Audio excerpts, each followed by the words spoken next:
5 ang sugatan sa pagbangga ng pampasaherong bus sa isang truck sa Camarines Sur.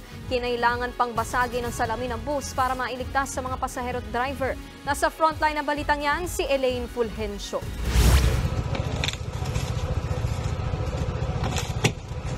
Binabasag ng mga rescuer ang salamin sa driver's seat ng pampasaherong bus na ito sa barangay Kabutagan, Lupi, Camarines Sur kahapon. Naipit sa loob ang driver ng bus matapos bumangga sa nakaparadang truck na nasiraan naman sa kaparehong highway.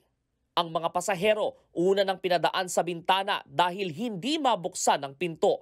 Inabot pa ng ilang oras bago naman naialis sa pagkakaipit ang bus driver.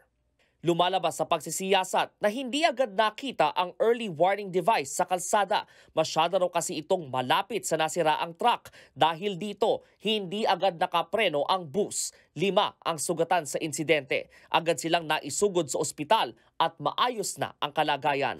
Sa Pagbilao, Quezon naman, nawasak ang welcome arc ng Bondok Peninsula. Isang truck ang sumabit dito. Wala namang nasaktan.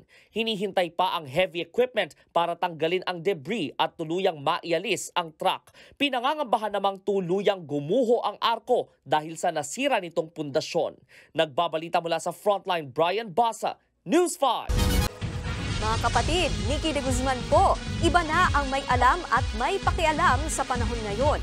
Para sa tuloy-tuloy na balitaan sa Frontline kahit weekend, mag-follow at mag-subscribe sa social media pages ng News 5.